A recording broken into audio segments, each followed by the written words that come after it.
Hello అండి అందరికీ. Iran Israel యుద్ధంలో అమెరికా ఎంటర్ అయింది.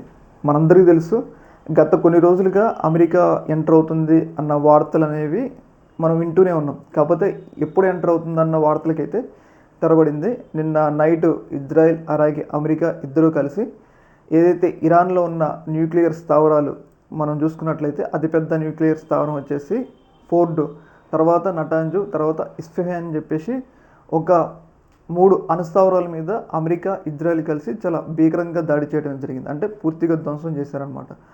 అయితే ఇప్పటివరకు కూడా ప్రత్యక్షంగా ఇరాన్కి సహకారం ఇచ్చిన అమెరికా ఇప్పుడు డైరెక్ట్గా ఎంటర్ అయింది, యుద్ధంలోకి ఎంటర్ అయిందనమాట. అయితే ఇప్పుడు ఎలాంటి చర్యలు ఇరాన్ తీసుకుంటుంది అంటే ఇప్పటివరకు కూడా అమెరికాకు సంబంధించిన ఆస్తుల మీద ఇరాన్ దాడి చేయాలి.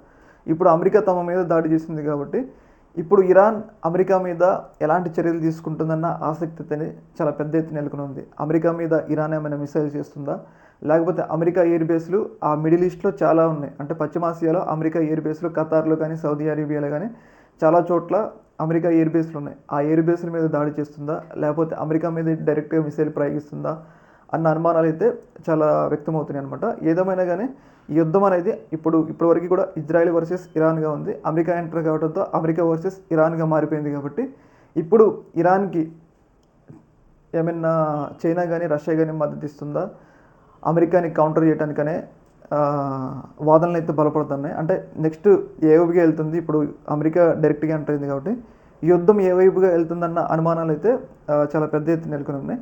ప్రపంచవ్యాప్తంగా కొన్ని భయాందోళనలు కూడా నెలకొని ఉన్నాయి. ఎందుకంటే ముఖ్యంగా ఇండియాకి చైనాకి ఇరాన్ కనుక హార్మోజ్ జలసంధి క్లోజ్ చేస్తే మనకు వచ్చే సరుకులు రవాణా ఆగిపోతాయి. కాబట్టి మనకు వచ్చే సంథింగ్ ఏమంటారు ఆయిల్ను అక్కడ రవాణా సౌకర్యాలకు ఇబ్బంది ఏర్పడుతుంది. కాబట్టి మనకి కూడా ఇబ్బంది. మరి నెక్స్ట్ ఎలా వెళ్తుంది అనేది అందరిలో ఒక ఆసక్తి అయితే నెలకొని ఉంది. ఏదేమైనా కానీ ఇరాన్ మాత్రం చాలా గట్టిగా ప్రతీకారం తీర్చుకోవడానికి అయితే అవకాశం ఉందని అయితే మనకైతే ఇక్కడ క్లియర్గా తెలుస్తుంది అనమాట. ఈ యొక్క అంశంలో మీ యొక్క అభిప్రాయాన్ని కింద కామెంట్లో తెలియజేయండి. ఓకే, మన టైం.